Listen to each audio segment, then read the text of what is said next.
So, today we have Andrew Strowbridge on the podcast. Welcome, Andrew. Hey, thanks a lot, Herman. You're the first person named Herman I've ever met. Oh, really? Yeah. First time for everything, I guess.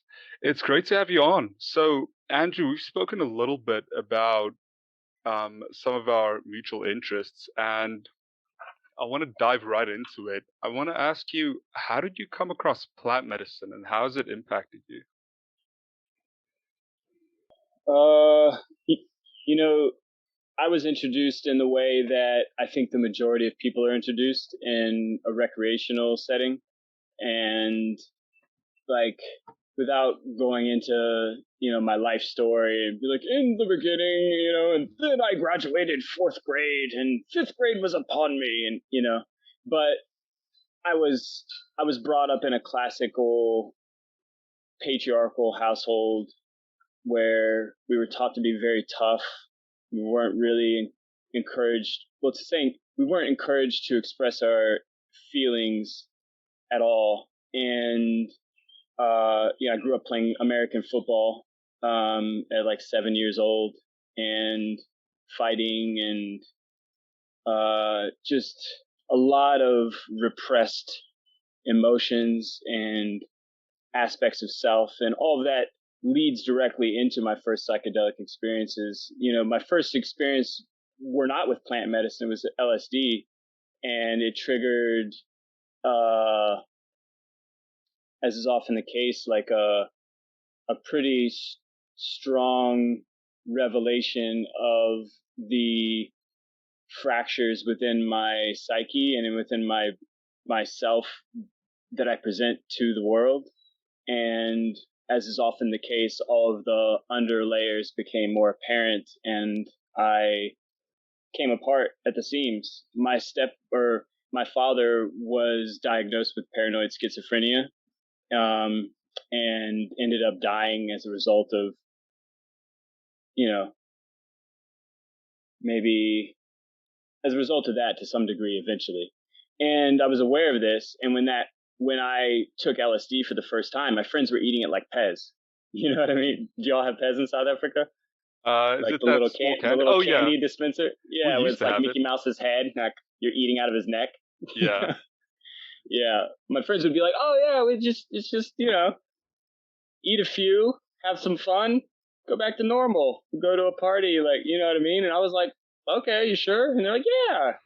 I was a little different than them, and so that triggered like a midlife crisis at 18 years old, and I was in and out of mental institutions, and didn't come back to what Daniel Pinchbeck called consensus reality for a couple years, and uh, didn't return to psychedelics until my late 20s, after I had discovered a meditation practice and had like cultivated uh some kind of familiarity with my inner non-physical self and world, and wasn't scared that if like I was afraid to meditate because I felt like it was like Ghostbusters 2 or something. Like I would unlock some vault inside of me and all these ghosts would come out and I'd be like chasing around with proton packs, and but eventually I was like, okay, I'm a meditator. I'm really into yoga. I'm taking a scientific approach to um, the non-physical world, and I'm ready to reintroduce psychedelics. So I started to away from my friends who would be terrified if they realized that I was like playing with fire, and started taking very small amounts of psilocybin in very controlled settings, and use them as like a meditative practice to feel how my consciousness changed in a controlled way. And yeah, and that's how I was introduced to altered states of consciousness through psychedelics, and then that's how I reintroduced them.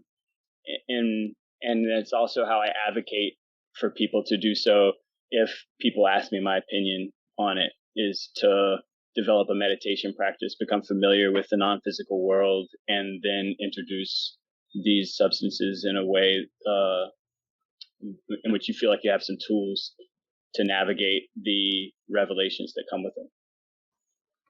Wow. Okay. So I'm guessing that your interest into the metaphysical world kind of came with psychedelics, after psychedelics?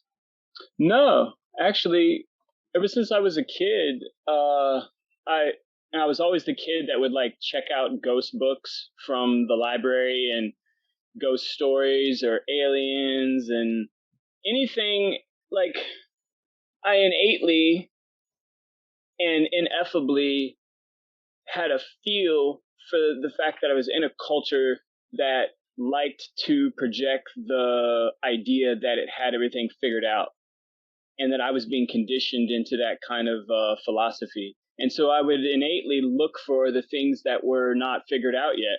Where are the mysteries in this fucking world? Like, do I have to get a diving bell like Jacques Cousteau and plunge into the Marianas Trench to find a mystery? And so I started looking for that when I was very young.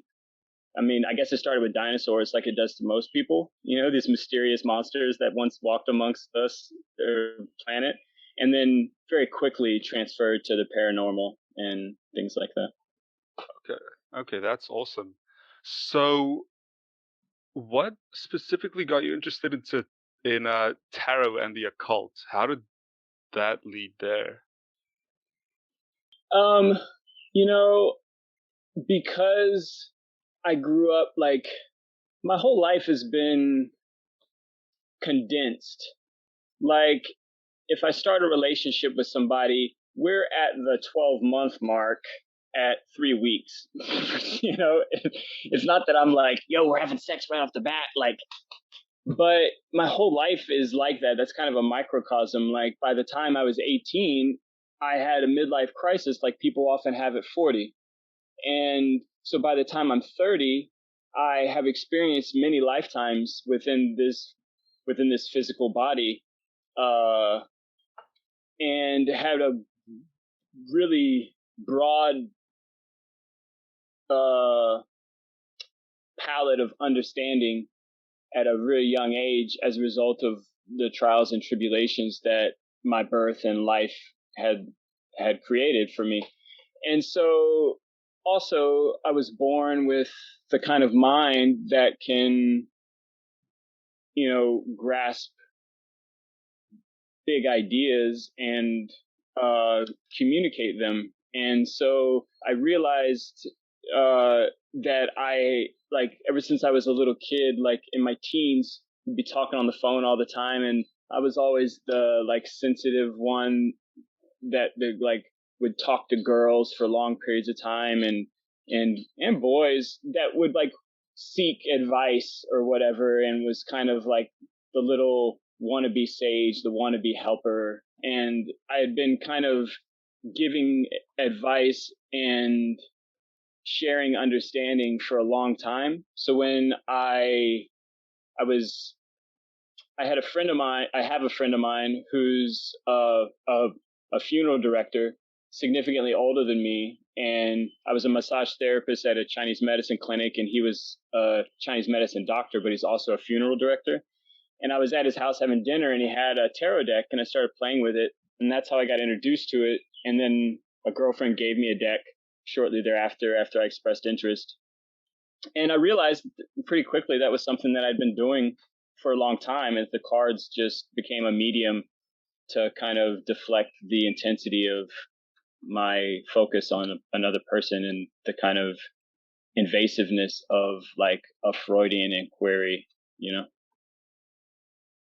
It's a lot. No, that's really good. I really enjoyed that. So I want to switch gears a little bit. You sent me an essay about a week ago, really interesting essay, and there's a few parts of it that I'd like to touch on. The first is your interest in South American civilizations. Where did that come from? Why specifically South American civilizations? Well, that that essay, I referred to the Mesoamerican, or the Aztec the Aztec civilization, which is Central America, and um, uh, but um, you know, again, from a very young age, I studied like war and the most horrific parts of history. I was, I'm sure I was conditioned by movies and things to look for the most action and the most drama. But there was also something about me that was attracted to, war and genocide and things like that. So it's always been an interest. But as I got older and tried to understand my own interests, I realized that I was trying to make sense of the microcosmic pain and suffering in my own life, the little genocides and the little wars and battles and injustices in my life that I've experienced and that I was a perpetrator of. And so seeing them blown up and large on the historical stage makes them kind of easier to understand, I think, in a way. Or like if I can figure out why Cortez and all the conquistadors, why colonialism, I don't even have to finish the sentence. Like if I can figure out why colonialism, then I'll understand the colonialism that's in me, And so I would look at the injustices, what I perceive from an indigenous perspective of why did this have to happen? Like why God kind of thing. And if I could make any kind of sense of it, then maybe I can justify logically in my mind that I live in a just, equitable universe. But I have to zoom out dramatically to understand the pain of my life. Like, why did my back break, literally? Or why did my heart break? Well, I might have to zoom out and look at my entire life. If I'm understanding, like, why was I, like, I'm biracial, Black and white American, for me to understand that experience, I might have to zoom out hundreds of years. For me to understand why humanity is where it's at right now, I might have to zoom out thousands of years. And so that's what I do. That's pretty impressive. Yeah. So I really like the idea of the external world, or rather as the individualism as a microcosm of the external world, and how the two reflect on each other. I'd like to ask you something about mental health and psychiatric medication. Do you think psychedelics can, well, let's say this sort of the combination of psychedelics and mindfulness practices can replace modern day psychology and psychiatry, and should it? I think it's similar to the question that people might talk about with holistic medicine and allopathic medicine. Like, if you're in a horrific car accident and have both your legs crushed at the femur by a giant piece of metal, do you want to see a naturopath? And so it's like for acute trauma of the psyche, allopathic medicine and pharmaceuticals are very helpful, I think, in like addressing acute trauma. Whereas psychedelics, I think, though they have an immediate impact, are more of a long-term application and solution. Like if you drink ayahuasca and it takes you like 2 to 4 weeks to prepare for it, really your whole life perhaps up to that, it may take you 2 to 4 weeks to process it. If you're having an acute malady of the mind and soul or whatever, like that may not be the route that you want to take right off the bat, because it took you a long time to get to that point. It might take you a long time to extricate yourself, And so it took me a long time to accept pharmaceuticals at all, because I rejected them when I was younger and had my own psychological problems. But in hindsight, probably in my 30s, I began to realize that the times in which I was in psychiatric institutions, that they did give me a moment of reprieve and clarity where I was at least able to self-reflect and realize that that there was something wrong. You know what I mean? Like sometimes you can't even see yourself at all. And I wasn't trained. I had no yoga terminology or new age speak at all at the time. I was from a real fucking, like, kind of a cultural gutter, Florida. If anybody knows anything about Florida, it's a pretty destitute place, spiritually in a lot of ways. And, yeah, I was having a crisis, and psychiatric medicine helped me to decide there's something wrong, and I don't want to take a psychiatric path, but I've got to do something. And then I made the decision that I was going to self-medicate and take an alternate route back to wellness, but that's not available for everybody. And some people, I think, are at a certain place in their lives, or are a certain type of being, a certain type of mind, that they may need help from those types of substances in order to maintain any kind of equilibrium for a time, perhaps, or maybe indefinitely. I can't say, but I think they have a place, and I don't think they need to be replaced. I think the way that we work with them should be overhauled, completely in a lot of ways, but that's not my place or my realm of expertise necessarily. So it's just what I mean, I don't think anybody would argue that overhaul the way we interact with drugs and pharmaceuticals and industrialize them. But with the numbers of people and the problems that we've accumulated over the centuries, like, we probably need those kind of acute medications for sure, in addition to other things. In addition to the plant medicines. Right. Yeah. Well, not just the plant medicines, but also the science of the spirit that is yoga and other Buddhist practices, Taoist practices, and indigenous practices that are often communal and integrative, to integrate people within themselves and within communities, and have more of a long game, I think. Yeah, something interesting just happened. The first thing I mentioned was plant medicine, and you mentioned that, uh, well, you basically mentioned the bigger picture should be considered. Uh, in the spiritual community, specifically in the plant medicine community, do you think that sometimes the use of plant medicine overshadows the I guess I say this in air quotes, the more important things like mindfulness practice and living a more holistically spiritual lifestyle? So I guess what I'm asking is, can the plant medicines be too much? I I think we're informed by our culture. I live in the United States of America, and for the past 10 years, predominantly lived on the West Coast. 3 of those I lived in Mount Shasta, which is like new age woo woo mecca of the United States, like where you got to like reel people in on a tether from the stratosphere to have a conversation with them, and even then you might have to use light language or something.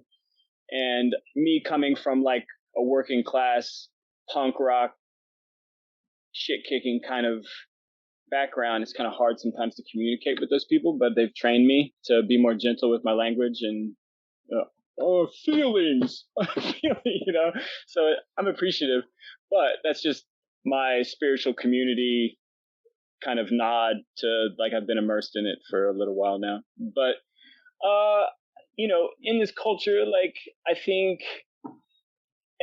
not everybody, yeah, I think almost everybody is like aware on some level of the existential Nietzschean dread that we're living a total lie. You know what I mean? Like, that this is bullshit. And some people are consciously aware of that, especially in the spiritual community. All you got to do is, like, just kiss a toad. Just just get a whiff of the DMT, and you're going to be like, you will have an experience in which that you've been living a life of artifice where your body and mind inherently distort everything and everything's a lie. And people then, like a child that was not allowed to watch a certain TV show, will be desirous of that experience of truth, of like, well, I had a real experience. I had one real experience. There was this orgasm I had when I was 18, and that psychedelic experience where, like, in that moment, I was like cheek to cheek against the veil and I could almost see through it, you know? And that's a very seductive experience, and some people chase experience, and it's understandable. And the mindfulness practices, well, some people would say, well, look at India. How did that work for them? Like, how's India doing with all their mindfulness, And they don't really think about, the Muslims and the Mongols and the Chinese and the Europeans and all these influences. But they were doing a good job fucking each other up on their own for a while. So, it's hard to say if the mindfulness practices or the things of thousands of years ago, Christianity, even, like a Thomas Merton kind of hermetic Christianity, like, are these things valid nowadays? And, I don't really know. I guess I got off on a tangent. Yes, the spiritual community often chases experience, and people use terms like spiritual bypassing, and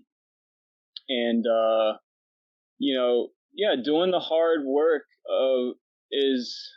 it can be exhausting. And like, not a lot of people, I think, introduce the kind of Taoist concepts of just accepting things as they are. And so I see a lot of times our culture, Western culture, I'm talking about when I say our, and I don't know to what degree that applies to South Africa, but Western American culture is informed by Christianity, Catholicism, and that self-deprecation of the original sin that kind of is like wanting to fix themselves, and like, I'm flawed and I'm never going to be good enough. And so they approach psychedelics in their own spirit and spiritual work, whatever whatever that means. I don't use those words very often, but they approach it with this kind of like almost like a colonial mindset, like, I'm going to make you better, as if the soul could ever be besmirched,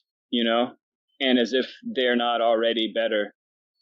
And so they set out trying to redeem themselves and repair themselves, when perhaps in like an Eastern philosophical sense, from like a Taoist perspective or maybe a Buddhist perspective or whatever, generally, for the sake of, disclaimers, would have like almost a sculptor's view, where like, if I can see that pure self in there, so we're just going to remove the stuff that's blocking your vision of your essence, so you're already perfect, and then there's just some soot on you, is like an analogy a lot of Indian teachers would use, like, your lantern is just sooty, let's just clean it off, and like, you're already good. And in that case, it's like, well, can you do less? You're doing too much. You're trying to fix yourself. You're trying to fix the world. You're trying to chase experiences. Can you just like accept what is happening right now and not try to change it all the time? And that would just eliminate psychedelic practices and a lot of inner work altogether. It'd be like, wait, my goal is just to accept this moment, and not try to fix it or change it or make it better. Like, that kind of flies in the face of our culture, of progress, this illusion of improvement. How do you improve a perfect thing? Yeah, that's a good point. On the topic of being Western, where I'm from, I think we South Africans regard ourselves as the most westernized African nation. Just I'm on sure that you do. topic. I'm fascinated. So we're going to hang up and do another podcast interview of me asking you all about South Africa, because it's fascinating. I can't imagine what it's like to be of that culture. It's feels like a cauldron.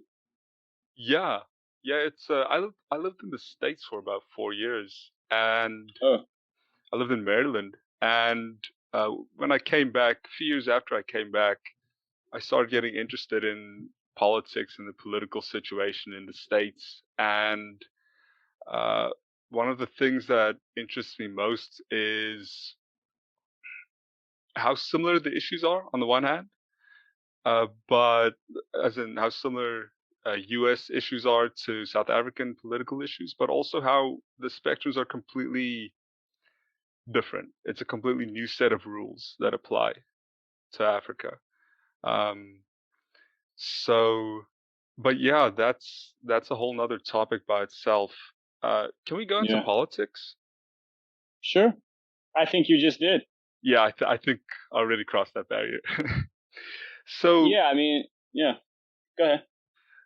something that's been on my mind a lot as the positive and negative effects of the Western world, and that's a super like umbrella topic. That there's so many different avenues that we can go down. So, just for just for the sake of simplicity, I want to focus on the woke movement specifically. How do you think Western how am I going to phrase this?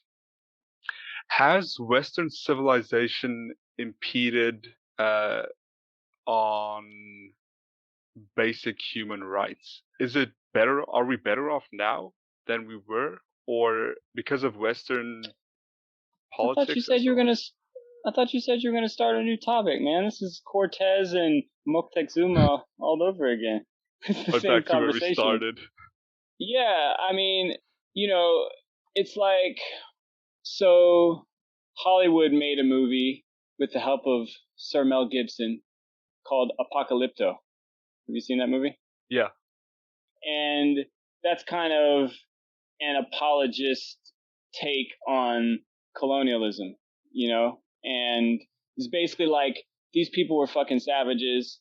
The Christians saved them from their murderous ways. You know what I mean? Like, blah, blah, blah. We know about the Western crimes that happened, but the movie ended with a Spanish ship off the coast, and kind of hinted at what was to come, but with an eye to the savagery that was before. And the West has always kind of presented themselves as civilized, whereas Eastern cultures have always viewed them as barbarians. The Japanese and the Muslims, especially, were like, "You guys are fucking savages. Like, you're like beasts."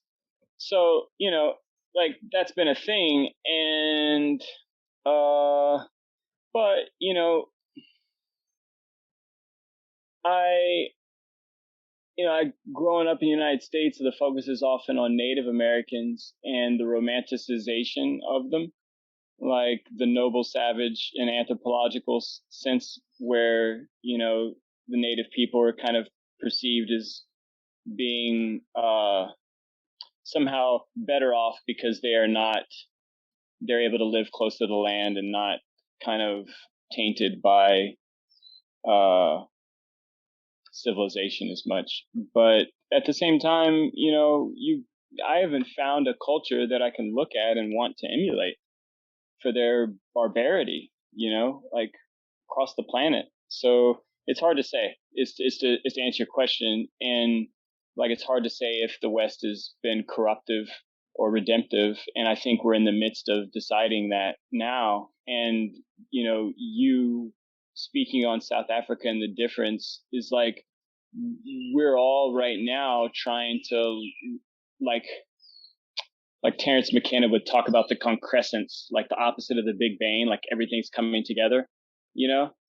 And like, so biblical stories and creation myths and kind of new age creation myths like Lumeria and Mu and Atlantis kind of hint at this cultural Big Bang where this seed culture kind of like a Pangea kind of situation was flung out, and each of these factions created a seed culture that would explain like Asians and Black Africans and Native Americans and Europeans and why they're so different and why they're different ideologically and like historically. Why do the invaders so often come out of the north? Whether it's Native Americans, the Aztecs supposedly came from North America and moved down into Mexico. The Vikings come from the north, and the white people, the Mongolians, the steppes were kind of the northern steppes at the time. Why is this pattern repeating that people of the southern hemisphere so often are besieged by people of the north? But fast forward thousands of years, we're seeing this like coming back together, and we're trying to work out like the coming together. And the woke movement is these lines between us that have been so starkly drawn, like where, the ancient Greece and Romans were very aware at the time that if they gave the people of the north their like pottery, for instance, and the things that they made and wanted to trade, that it would, like beads and shit, that they would like entice them to want to build roads, like a literal or figurative roads of connection, of like coming together. And we're at a very advanced stage now where now even the lines between male and female are starting to blur. The lines between, like fuck, United States, like everybody I know is French, German, African, or we can say more specifically Nigerian and Kenyan and, Gambian and like Filipino, like Jesus Christ, like the amount of things going on inside of my body, like the cultural conflict within me is enormous. And I've got to ameliorate that. That's the politics that we're dealing with externally and internally. And it's going to be harder and harder to differentiate between self and other at some point. And there's a painful conversation that's happening as like a reckoning, as these lines of division are erased and ways of being that were built around lines on a map and like cultural lines before that are starting to be moot.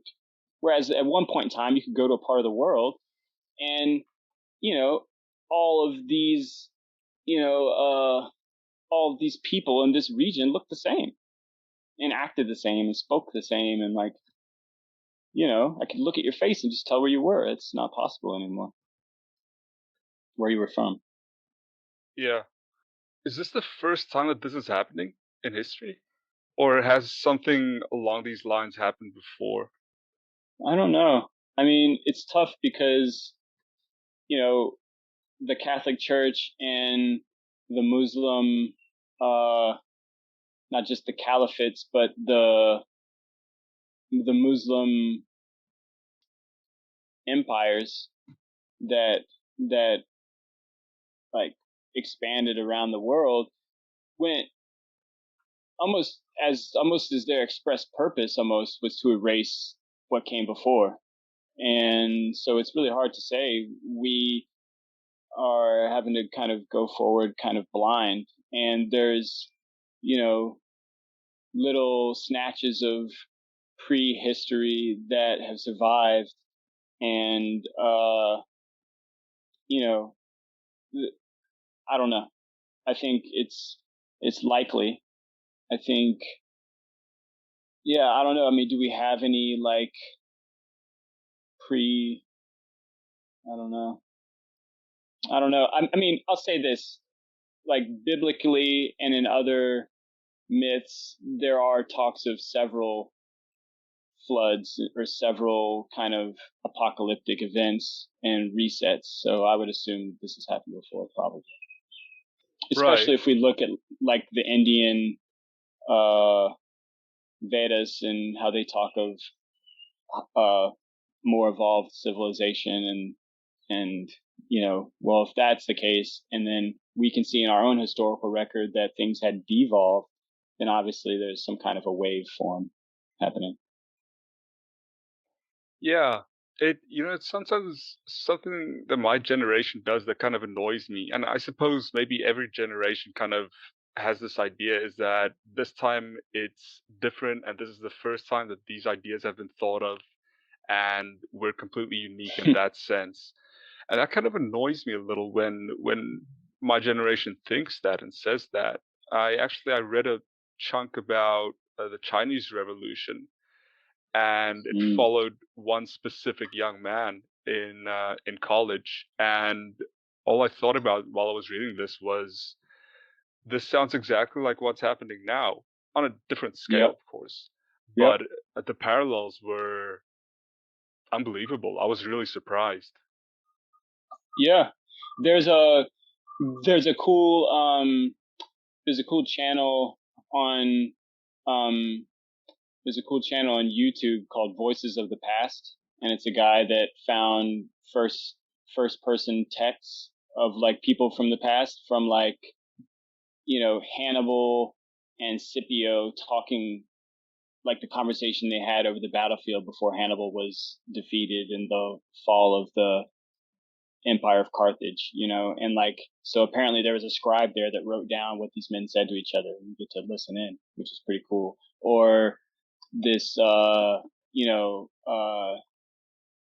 good one was the Japanese diplomat that was sent to the United States to negotiate for peace right before the breakout of the Second World War between Japan and the United States, and what this man felt before, during, and after such a great responsibility and like perceived failure. Um, and so, anyways, what you hear a lot of times is, wow, this Soviet traveler in 1930 is traveling across the United States, writing down his accounts, and nothing's changed. And like you said, everybody, Hollywood, kind of teaches us that we are the ones we've been waiting for, and I get to be a hero, and I'm not just a speck amongst the teeming, filthy masses. Like, I need to make a difference. I need to make the change. The rapture needs to happen now. Jesus is coming back in my time, and like, you know, the Ides of March was fucking rapture, man. It's, like Julius Caesar was getting stabbed, and they were, trying to prophesize the apocalypse then. The apocalypse for them was coming, but yeah, everybody wants to feel special, and it is, again, like, that existential dread, sets in when you break the myth of progress, and when you realize that in a lot of ways things haven't changed, and or they've changed much, much more imperceptibly than we'd like to admit, and we're looking at a much, much longer timeline. That's a horror for an individualistic culture.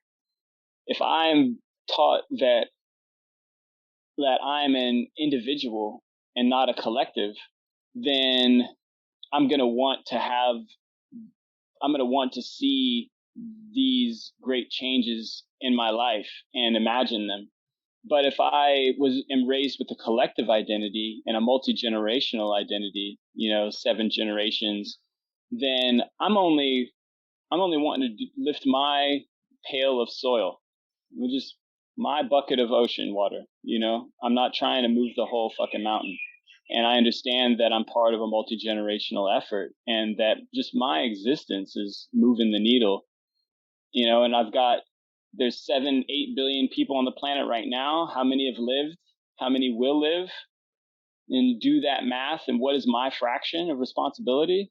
It's a lot easier load to bear. You know what I mean? And we're not really taught to see things on this kind of collective, massive scale.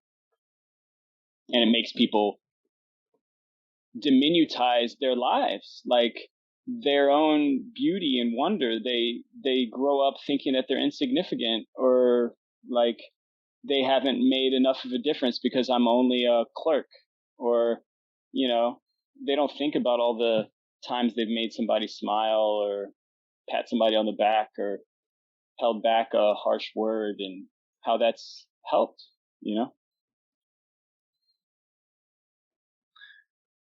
Wow, yeah. That's a lot to digest. You just answered a whole bunch of questions that I've been grappling with for a long time. Something I'd like to ask you is, I studied at an American university. I did my degree online. I'm not going to mention the university, but I was in the liberal arts program, and there was a lot. Well, it was almost entirely Western bashing. Uh, there was very little that had to do, it seemed, with exploring the great arts of the past, and almost everything to do with how those great things of the past are wrong, and how they should be reinterpreted. So I'm not unsympathetic to that. You know I think maybe we can both agree that an overhaul is needed, but I do feel that there's a lot of value still from the past, from um, the old Western world, that can be kept, and that not all of it is bad.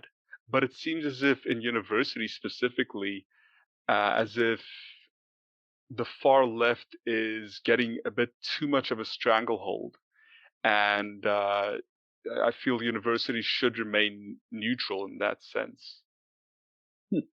I think, if we were to view it in the terms of like a domestic relationship, like a household, and, you know, an abusive household, then often is the case. Like, I'm a feminist, and though I attempted and dropped out of college a few times because I don't agree with academic thinking and the ways that it teaches you to train your mind to function, I I am very much, a revolutionary thinker, and uh, not just a feminist, but an anti-fascist, anti-patriarchal, anti so so so racist, and also have sought to understand systems of oppression. So just to inform my stance, so you know where I'm coming from. But it's like, if I were to look at a household where there's an abusive father figure in a classic sense that's beating the shit out of people, but also going to work and working 50, 60 hours a week to fulfill his, socially prescribed duty as a father and a partner and a man, and pretty much sacrificing his life and his happiness to provide, in a classic kind of caveman sense.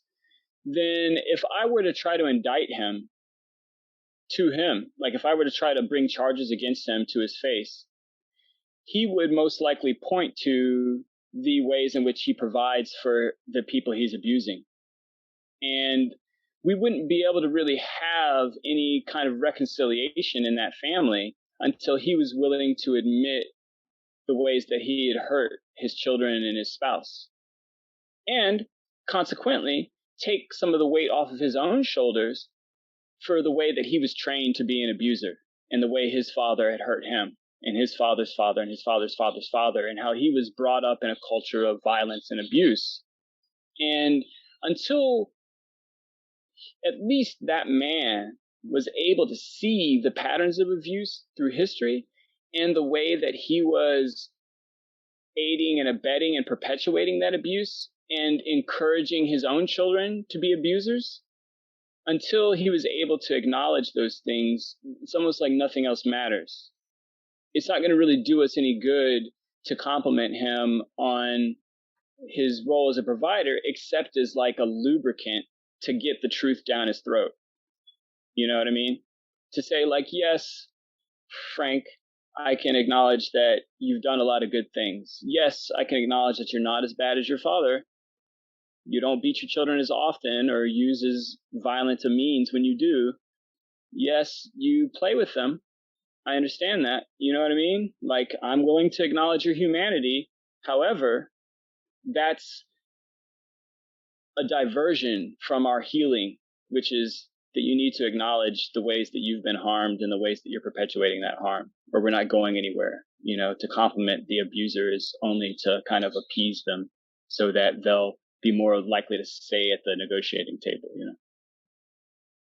That's a great analogy. I've never thought of it that way. That's a really good analogy. Yeah, I suppose that makes sense. Um,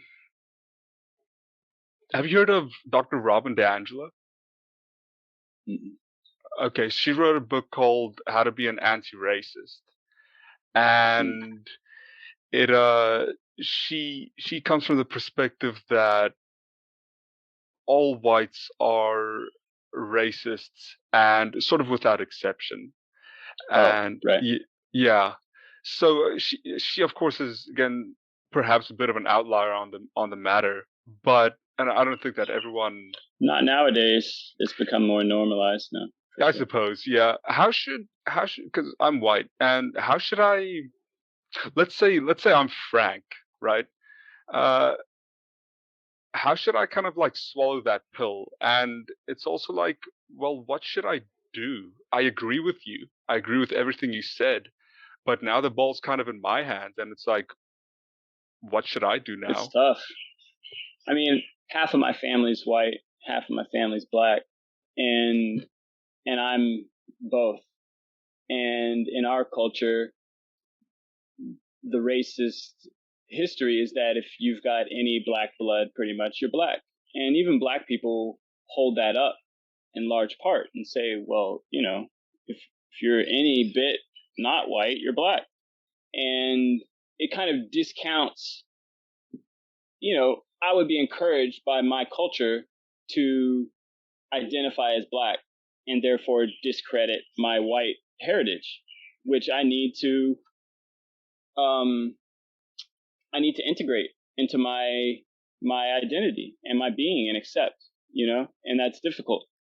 And so it's just so I just say that to express that I have sympathy for white people. I grew up in the southern United States in Florida, northern Florida in Jacksonville, and it's pretty much 50-50 black and white. And there's not in the 80s and the 90s, like there wasn't a lot of cultural diversity. It was black American, white American, very few Latin, very few Asian and Indian or whatever.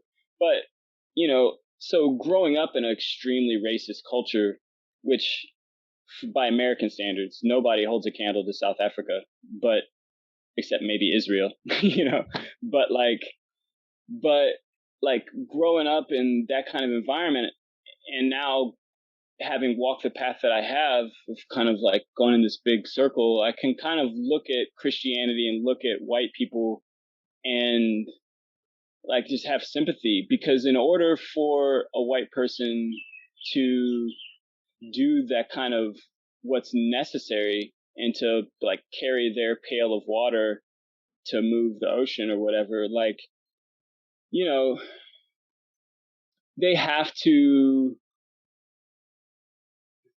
too often, and I say too often because it's a tragedy. It's a goddamn tragedy. But they too often have to acknowledge that their forebears were shitty people and that they were crude, violent, bigoted, just harsh people. And what you see is people going to university maybe to get away from daddy and mommy, and then getting and that other side of the information that you're talking about, that like, wait a minute, holy shit, like I grew up idolizing my grandfather. Now I'm to realize that it's very likely my grandpa is not the good guy. Or like in America, I grew up with all the presidents' faces on plates in a fucking glass cupboard in the dining room and thinking like, grew up like with a tear in my eye, saluting the flag. Like, and now I realize that like, if we were to make an analogy, like Darth Vader would be on my side. Like, we are the Empire. You know what I mean? And like, I can sympathize with Darth Vader because of the movies they've made and fleshing out his past, but like, it's really a lot for people to acknowledge that they're not on the good guy team, if there is one, then they're not on it. And that means that these people are forced to choose between, and this is kind of the human crux right now, they're forced to choose between their mental safety and security of like righteousness and like, am I willing to throw out my heritage and like the fact that my family even came to this place at all and, you know, slaughtered all of the people that were here before, like was a crime and shouldn't be. Am I willing to acknowledge that? For what? For what am I going to throw out my cultural heritage? For people that I've never met who want to fucking fight me and kill me? I'm supposed to sacrifice my mental sanctity for people that think I'm a villain? It's a hard ask, to say the least. And, you know, it's similar in terms of like agriculture, or not agriculture and for horticulture. I'm supposed to inconvenience myself, pay more at the market for food, abstain from beef because it's destroying the planet. And I may never see the returns. I may never be vindicated. You know what I mean? I'm supposed to inconvenience myself for a cow I've never met, or an ecosystem that I'll never visit, or a future ecosystem that doesn't exist right now that might have a chance if I live a less exploitative life. And it's a hard ask for a lot of people to do it either on a cultural scale and to say, I'm willing to raise the ground and say, hey, you know what? Yes, predecessors, you fed me fucking chocolate chip cookies and put a roof over my head. But at the same time, we all avoided your fucking vile bigotry, which is the plague of the planet. Like, who's creating the wars and the rape and the pillaging? You know, it's not always white people, but who systematized it and turned it into an industrial profit practice? Like, there's a difference between like, you know, killing and industrial killing. You know, I might kill somebody in a moment of passion, or my village might go on a raid of the neighboring village as a retribution for the two brothers that were killed in the field last week, you know, and we might go and fight until we kill two of them. But wars of conquest are, you know, it's almost I don't know, it can't be said actually. I don't know. Anyways, it's a big ask and it's a lot. What do you do? You know, it's like it's like an acceptance practice, really. You're not doing a whole lot, but acknowledging what is and what what brought you to this point, perhaps. You know, as a tarot reader, I deal a lot with past future stuff. And I'm often telling people the only reason the only reason you would look into the past at all is to acknowledge, like, if a card is upside down, I'm like, that card, the only reason it's coming up right now is because it's informing the present. And the only reason you would go back in the past is because that story of your past, whatever happened to you in the past that's traumatic, you know, oftentimes it's like child abuse, sexual abuse, trauma in family or relationship, trauma with like somebody's physical needs, you know, like a job that was lost or home or something like that, some kind of fucking traumatic shit in the past. The only reason you're going to look back at that at all is if you want to turn that card right side up in your mind, make it somehow into a positive experience that you can learn from and grow from, that will help you not repeat that cycle. Because often if I'm doing like a past, present, future reading, the past is oftentimes going to potentially inform the future. If you rectify that thing in the past, in your mind at least, then when that lesson inevitably, painfully comes up again, you're going to be informed by that in a positive way so that you'll be less inclined to make those mistakes again. And so, you know, the doing is like, can I take an objective look at myself, an objective look at my family, an objective look at my culture, and acknowledge them for what they are, you know, like from an outsider's perspective, and be willing to hold myself accountable and not look for the self gratification that's going to, like, well, you know, he's not always so bad. Like, you know, like he doesn't always hit me. It's just when he drinks, you know, like, no, you know what? It's an abusive relationship. Just, you know, get out. Like, until that person is willing to change, you need to sever ties. Love yourself enough to remove yourself from that situation. And, if you can't, then accept them from over here, So I don't know. How do we do that in a culture where we're coming together? Oh, that's like world peace kind of stuff. It's tough. Yeah, it's a tough. I guess there's no simple solution to that one.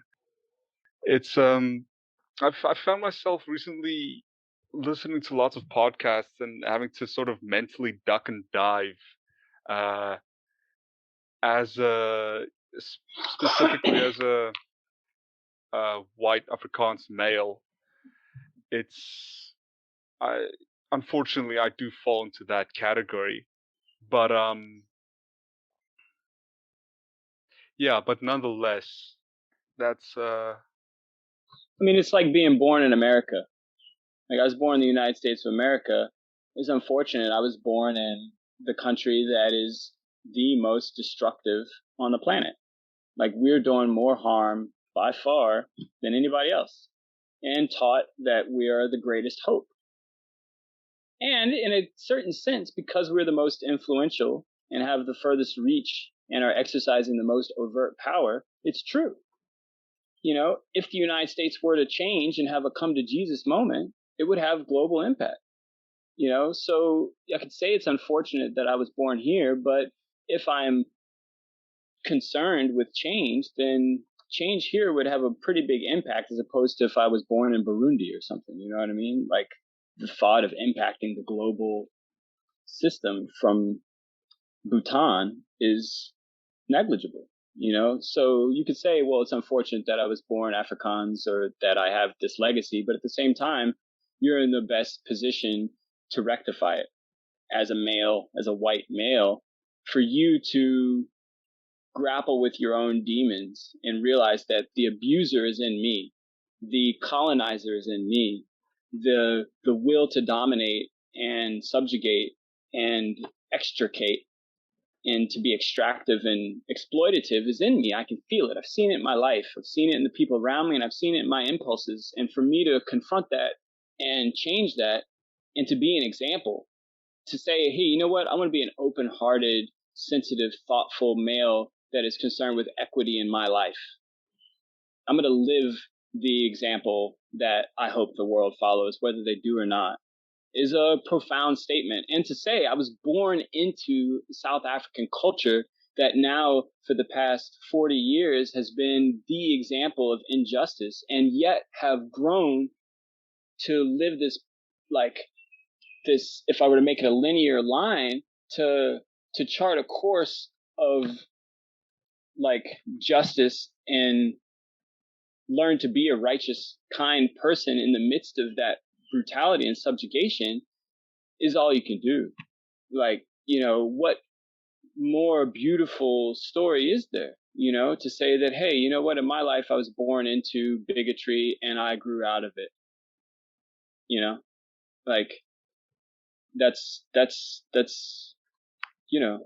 It's a hard road, but it's beautiful too because of the difficulty. I hear you, and I agree with you, absolutely. But it does sometimes feel as if there's more, as if more is expected. Now, I don't know if this is the case in the States, but it certainly is the case in South Africa where um, it's as if there should be much more of a guilt trip, and that seems to be what is expected.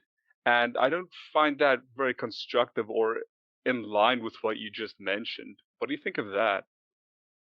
No, it's the pendulum, man. It's the pendulum. There's been so much energy pushing the pendulum over to one side, for all these years. And we can, I think it's helpful to look at it on a gender binary or a sex binary rather than a racial or cultural one. Like, things have been male dominant on this planet, almost irrespective of culture. And for for so long is you have to really strain to look at to find matriarchal cultures that are matriarchal inherently and not just have like a female in charge for a while. And shit, after all that time, like I'm one of those people that ecologically, like I think that ecosystems inherently strive for balance, and if you have imbalance for too long, the longer it's imbalanced, the more catastrophic the reckoning is going to be. The forest fire, the flood, the glacial melt, whatever, and we've had a pretty good run of inequity for a long time. And so it's going to feel like shit when the bill comes due. Because the same way that people would like to think that they live in the golden age, they also don't want to think that they live in like, the time of, Gomorrah, that like nobody wants to be the one that's like washing their armpits in the shower in Sodom when God fucking destroys it with a fucking fireball. You know what I mean? Like nobody wants to be there to pay the bill. But that's what's happening. And people don't want to look at the fact that, hey, we've culturally and collectively lived in ignorance for a long time, doing things that make no goddamn fucking sense.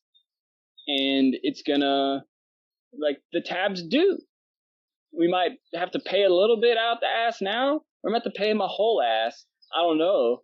But we can't avoid it forever and keep passing the buck to the next generation. And so it may seem unfair, but what's really unfair is that our ancestors got away with it for so long. And this, I got African ancestors too. And when I study African cultures and American, like I'm reading a book right now called The Heart is a Lonely Hunter. It's like right here on the table. Like it's written by a white woman in 1940 America, but like it presents a sympathetic view of African Americans at the time. She's the first person to present that. But there's a black character in there that's an educated doctor, and he's like dying because his own children wouldn't listen to the wisdom he was trying to share with them. And he had to watch his people like cling to ignorance, And, there's been a lot of that too. And, like, so at the same time that there's a reckoning for white people, for instance, or men to have to acknowledge their station in life and station in our culture, that it's not equitable and that they can either get down off the pedestal or be knocked off. At the same time, like other cultures, for there to be real justice, are going to have justice within themselves too, and say, hey, you know what? Like, I have to reckon with the legacy of racism too. I've been affected by the colonizer too. I might be likely to have, internalized racism and colonialism and injustice also. And they have to do the same work that you do. But they might be less likely or less aware of it, thinking that they've avoided it somehow. As a black person in America, to think that they haven't been indoctrinated in racism also is a mistake. That they aren't also, like in this book, the black people in this book are like black people in the 1940s here would be like, I'm better than my sister because my skin's a little lighter. You know what I mean? That's an example of internalized racism amongst black people, how they somehow think that they are less because they are not white and they aren't even aware of it. And the doctor, the father of this woman is like, how can you hate yourself so much? And that's happening in the black community too. And it's really no business of white people to try to then point the finger and be like, well, what about you when you got your plate full already? You know what I mean? Like, and I'm sure the same is true for you. For a white South African to look at black Africans and be like, yo, get your house in order is none of your business. You know what I mean? Like, you got your hands full, friend. Like, don't worry about what we're doing over here, you know? And, you know, it may seem unfair, and it probably is to a certain degree, you know, but if you acknowledge on a historical context that, hey, you know what, this pendulum's been over here for a long time, it's going to swing way over here before it settles in the middle, and it's going to go back and forth before it settles. And until we stop pushing that fucker over to the extremes, it's not going to settle. Or it may eventually, it may just take longer. But, you know, that's what we're experiencing, I think, is that pendulum swing. And if we understand these cycles and rhythms and inevitability of them, then maybe it'll be less painful. And, you know, I can look at somebody and be like, yeah, of course they're screaming at me through their rear view mirror in traffic because they've been conditioned to be that way. And I'm not going to let them like affect me as much because I understand them, even if they don't understand me, you know?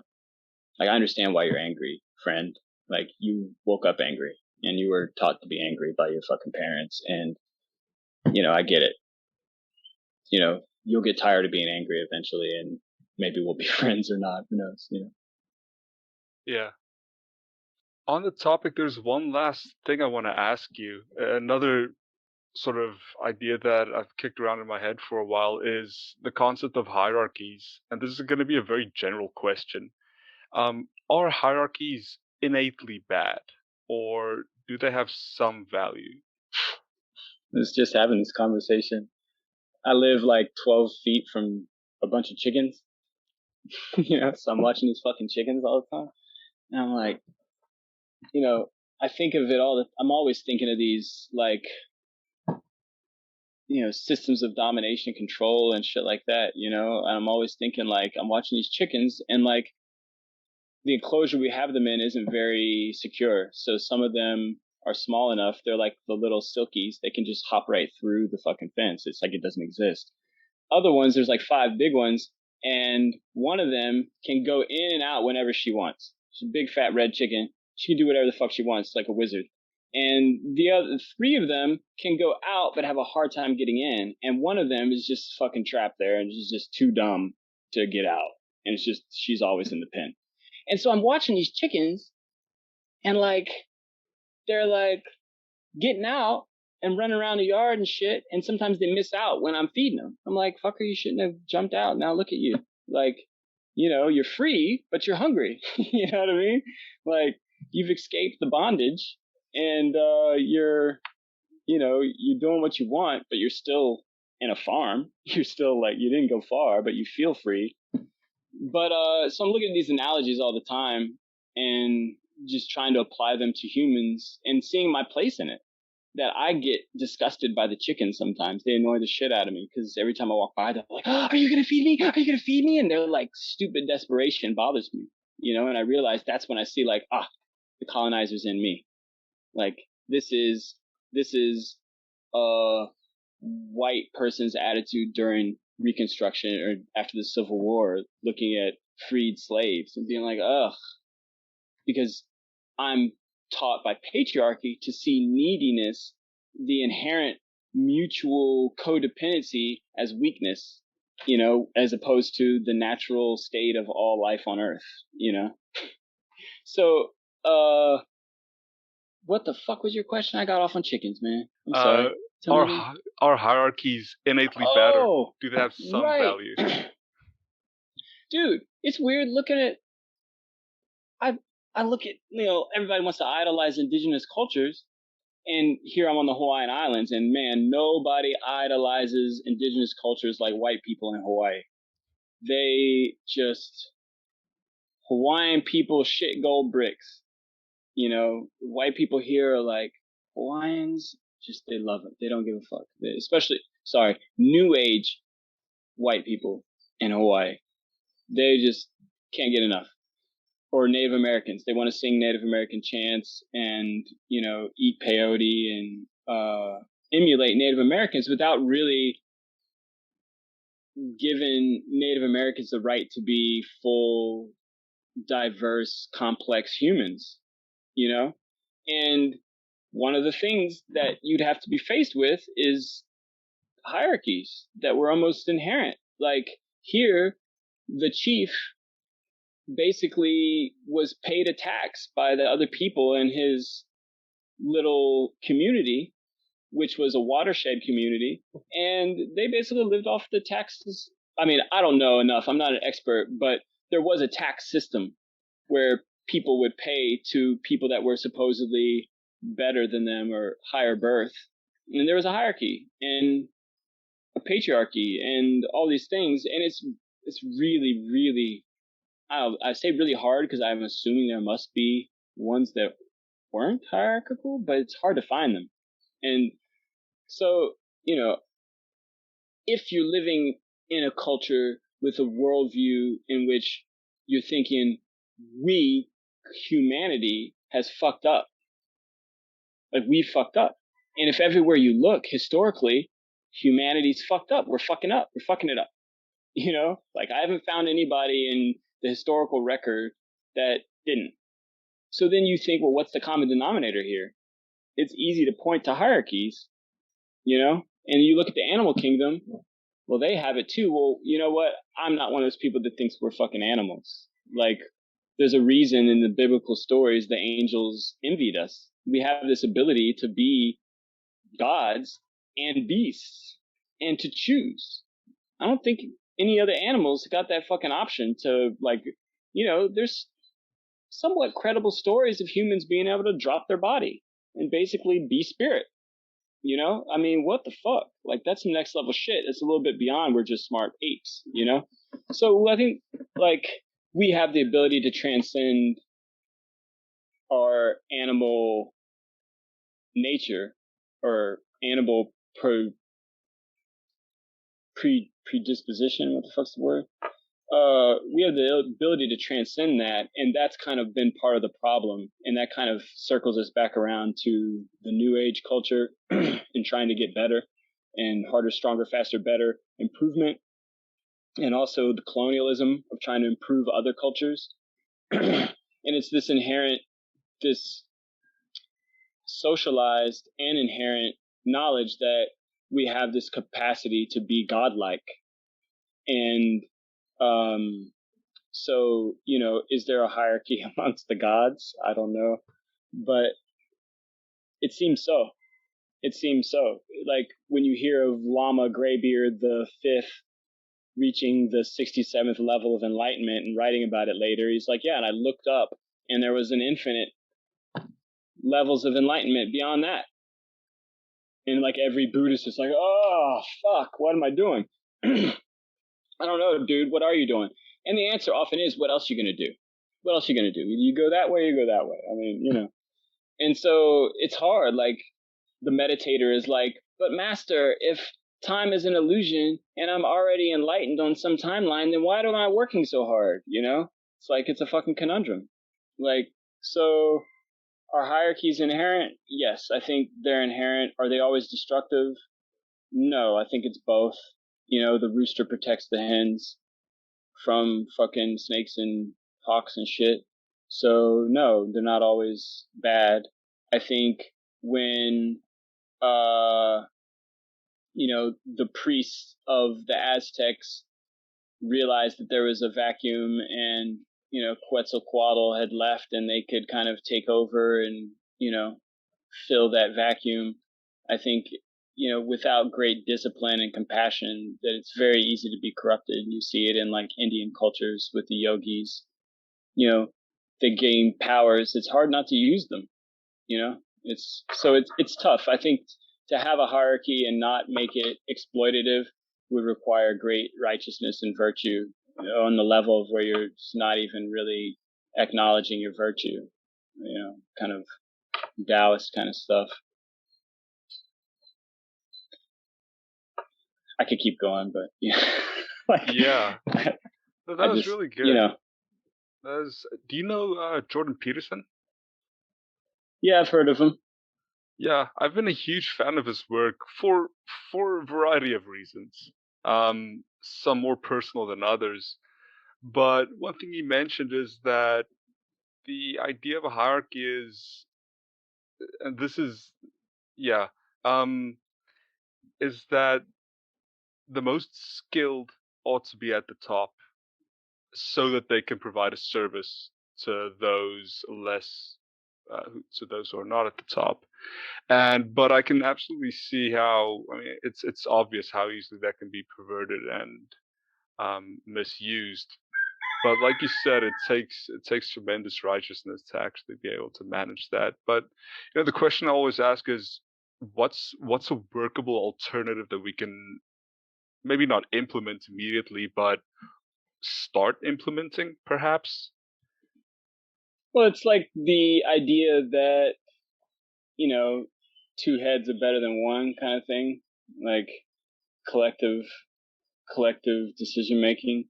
And also, I think just acknowledging, like, I was talking to my friend the other day about this. We had the same conversation. It's kind of funny we're having it now. But like in, say, like the medieval times, you know, the most valuable person was like really strong, perhaps, and could work in a field for long hours or wield a sword for a long time and just had the fucking musculature to do that, and or the most cunning and conniving kind of person if he was in like a court. But amongst the masses, generally, it was strength, like physical strength, the might. Just despite the romance supposedly of the Enlightenment or whatever and choice that was supposedly available then. But like, and nowadays it seems to be knowledge, the information age. Like, the more knowledge you can retain and dispense makes you more valuable. But again, similar to a racist person or a white person, uh, you'd have to be able to stop and say, wait a minute, uh, is this spectrum that I have been taught to gauge the value of people just? And does it make sense? And if you have a reasonably objective critique of capitalism, then you'd have to pretty much throw out almost all the hierarchies. Like, you touched on it by asking about, the psychiatric practices and should we just throw the psychiatric baby out with the bathwater. But the same is true with almost everything. But generally, like, I think you'd have to acknowledge, like, was I taught to see the inherent value of my fellow humans, or am I constantly putting people somewhere on some kind of a caste system hierarchy, and placing myself either above or below others? And am I taught to see things through the lens of competition, as opposed to cooperation? And some people look at a forest and think it's in competition. A lot of ecologists would disagree and say that these trees would die without each other and are supporting each other and are inextricably linked. Though to our competitive minds, it looks like this tree is choking this one out, but really in the long run of the big picture, they're feeding each other. And the same is true everywhere we look, I think. And so, like, the very lens through which we look is going to kind of affirm our stance. And Dr. Peterson's stance can be affirmed, but you'd have to first change the lens through which you're viewing, I think, in order to kind of see something different. And I think that's why people aren't able to see a solution oftentimes, because they're looking through the lens that created the problem and trying to kind of protect their identity.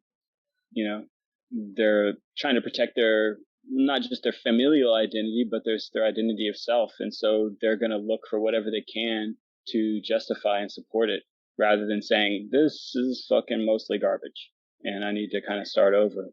And that's going to kind of put a halt to my solution process, because that's going to be a lot of demolition and a lot of reconstruction. And I'm going to have to be willing to be really, really uncomfortable for an extended period of time while I do this. And I'm not going to be focused on solutions for a while. Like, there's a lot of work that has to be done before I can even have a conversation from like a rational perspective, because even the words I'm using, the ways that I'm taught to see myself and see language in itself has been distorted to perpetuate this inequitable power structure that very few people have put in place that have actually not benefited my people, even though we're in an advantageous position now. Very few people actually benefit from it. Most people suffer. And in the United States, who kills themselves? And I'm sure Jordan Peterson probably talks about this. I can't stand the dude. I can't listen to him for very long, so I don't really know. But who kills themselves more? It's white men. They're suffering in a system in which they're supposedly the greatest benefactors. And it's like if you draw the lines along class, then you'd be closer to finding the answer, and that's why the First World War happened, the Second World War happened. It was because, and that's why the civil rights movement was squashed the way that it was here, because as soon as people start to look along class lines, then it makes the people that put these systems in place really uncomfortable, because that's where the solution lies. It's not necessarily a sex line or a racial line, it's often class. And when you look at a class line, then 95+% of people are being subjugated. And that is closer to the truth. And that kind of exonerates, to some degree, a lot of the middle class or even the upper middle class, because they're suffering too. So classes and socioeconomic status. Yeah. Simply, I guess, So if you look at along those lines, like, and just acknowledging that I was, that we're taught to look through all these lenses, but the ultimate one oftentimes is that kind of delineates people is like, well, most of us are heaped together and fighting with each other, and all of us are suffering different ways and passing that suffering around, And some people live outside of that tumult altogether, and people talk about splinter civilizations or whatever, like, like these, like people that live kind of apart from the rest of humanity and don't live by the rules that we all live by, but subject us to them. Those kinds of things seem likely and apparent. And in that case, it would be like the 95 or 99% kind of shaking hands and hugging and saying, okay, we have to redefine our terms and the words that we use and the ideas that we use and everything in order to reevaluate this world in our terms and not the ones that we were taught. And we can just, kind of go straight back to Babylon with that. And then that very quickly, with the ancient aliens and all that stuff, it very quickly becomes a non-physical discussion. And you realize, like, I had an epiphany in Mount Shasta where I was like, I was looking at a trout in a lake, this clear lake, and the trout could see me, I could see it.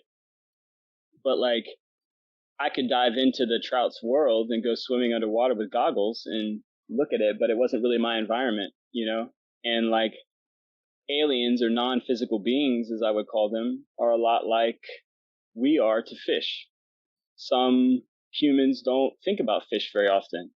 Some humans don't give a shit. Some humans eat them. Some humans just trade them on the stock market, ideas of fish.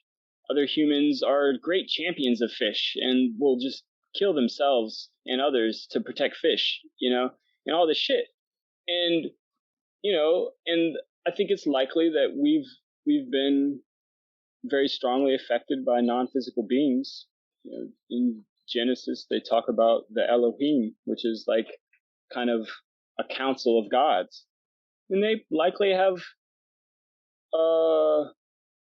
thoughts and intentions that run the gamut, just like humans. And we've been manipulated by them. And the Greek pantheon of mythology is crude and distorted, but likely some kind of a reflection of some distorted reality.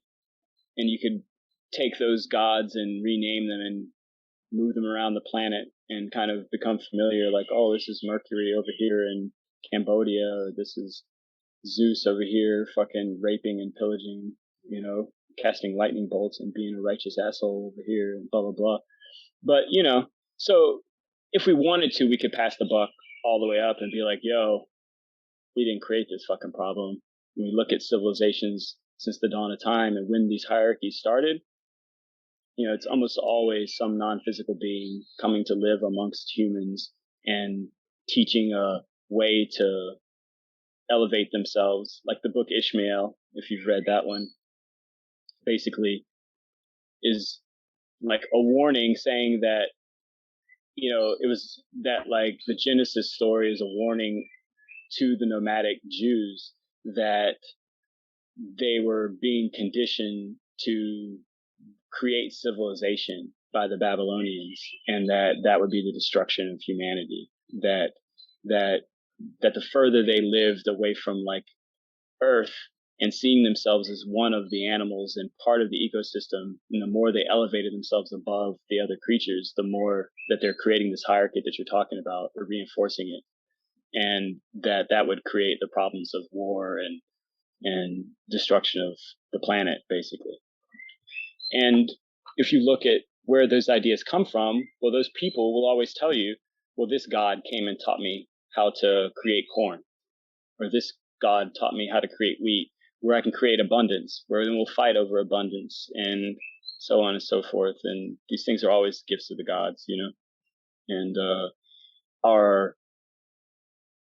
current culture is materialist, and so they don't want to think about that. But meanwhile, they might then go to church, and if all the conquistadors were talking to God in their head. Cortez especially had dreams and was supposedly guided by an angel to do the things that he did. So it's these things were likely taught to us and not for our benefit, it seems. But we don't have the long vision. I don't see where this is going, and at the same time that we're taught to see all these negative things, there's also, like, there's a reason that the Dark Ages weren't the end of us. Like, used to be like Mongols would roll up on a town and kill all 50,000 people. That's what war would look like at one point. There's a reason that we're past that. And so there's always been light and dark, and I don't think we're doomed. It's hard to see right now because it does seem like things are coming to a head. But like you said, it's kind of felt like that for a long time. Right, yeah. That sure has. Andrew, I think this is a great place to stop. Are there any other topics that you'd like to bring up? No, it's cool. I could go on forever, man. I got shit to do too. I feel you. Thanks for having me, man. I appreciate it. It's nice to talk about stuff. Thank you for coming on. Really appreciate it. Sure. All right then. Hopefully by the time you actually share this with people, I'll have a website up so people can get in touch if they're intrigued and want to get a tarot reading, or talk about life in general. I like to put myself out there to help people when I can, so that's coming in the future. Yeah, absolutely. That sounds like a great idea.